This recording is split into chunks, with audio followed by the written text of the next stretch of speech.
Buongiorno a tutti, bentornati a Liberamente, variazioni e scorribande qui su Radio Libertà.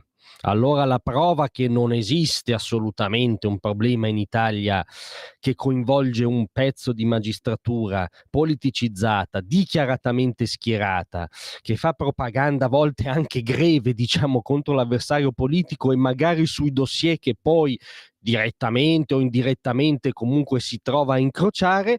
La prova di tutto questo sta nella vita e nelle opere del dottor Marcello Degni, che è consigliere della Corte dei Conti presso la sezione di controllo della Lombardia e presso la sezione delle autonomie, nominato dal governo Gentiloni, che già assurse agli onori delle cronache per diciamo delle esternazioni social non molto composte che riepilogheremo, ma quella che oggi, come dire, non può non spiccare per mostrare la serenità che si hanno certe toghe anche dentro la Corte dei Conti in tema ponte sullo Stretto di Messina, è il seguente post che il dottor Degni consegnò al Cosmo Virtuale il 30 settembre del 2015, intingendo la penna virtuale, diciamo, nel dolce stil nuovo. Scusate, ma che minchiata è questa storia del ponte sullo Stretto? Quindi tecnicamente, a giudizio del dottor Degni, il ponte sullo Stretto è una minchiata. Parere legittimo, per carità. 2 anni dopo viene appunto nominato consigliere presso la Corte dei Conti. Non sappiamo se abbia condiviso con i colleghi, diciamo, della Corte dei Conti che hanno stoppato il ponte questo suo illuminato, approfondito, sofferto parere tecnico per cui il ponte sullo Stretto di Messina è una minchiata. E si è fatto vivo anche però in queste ore, perché come dire, tiene al tema, scrivendo quanto segue: la reazione alla decisione della Corte dei Conti sul ponte è coerente con l'attacco che è sancito dall'approvazione della legge sulla separazione delle carriere. Cioè, è come dire, rovescia il nesso temporale, diciamolo, per cui è tutto un piano della politica reagire alla decisione della Corte dei Conti permettendosi di commentarla e permettersi di riformare la giustizia, diciamo, come da richiesta elettorale, per inciso. Continua Degni: difendere la Costituzione, votare no al referendum per proteggere la democrazia. Diciamo che è più esplicito, anche più performante, devo dire, da un punto di vista della comunicazione politica, di Elly Schlein e degli attuali dirigenti del PD. Ecco, peccato che teoricamente non sia la politica il suo orizzonte professionale d'appartenenza. Infatti qualcuno su X lo fa notare. Gli dice, beh, insomma, ma è difficile poi arroccarsi sulla difesa dell'indipendenza della magistratura, no? Se si fanno post di legittima, però insomma un po' scomposta propaganda politica.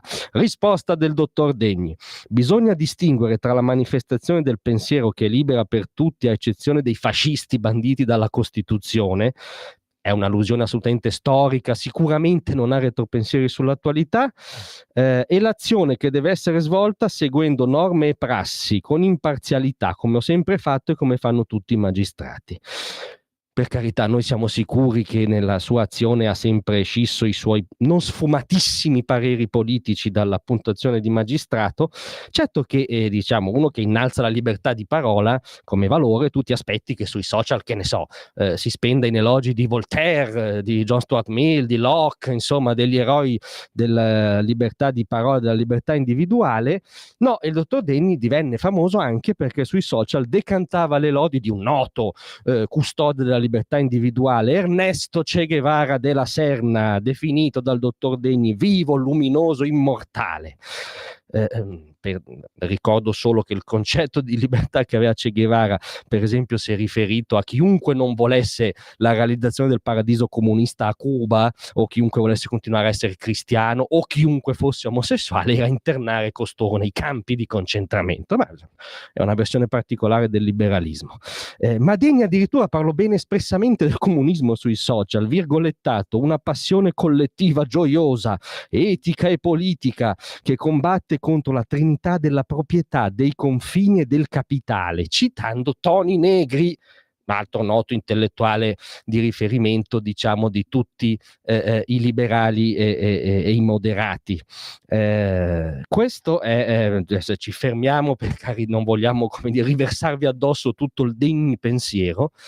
Possiamo dire che però vicende professionali pubbliche, nel senso che è stato un esternatore pubblico molto attivo come quella del dottor Degni, dimostrano che un lievissimo problema di magistratura tendenzialmente schierata, che non ha paura a schierarsi, che sembra ricavare anche le conseguenze delle proprie idee nella propria azione, insomma, sembra che vagamente il governo, quando ha avuto la bizzarra idea di mettere mano alla giustizia, non avesse proprio tutti i torti, cioè non fossimo proprio in una situazione idilliaca, insomma non sia proprio una minchiata riformare la giustizia, per usare il linguaggio del dottor Degni. Grazie a tutti, ma rimanete con noi perché arriva la nostra intervista settimanale. Vi aspetto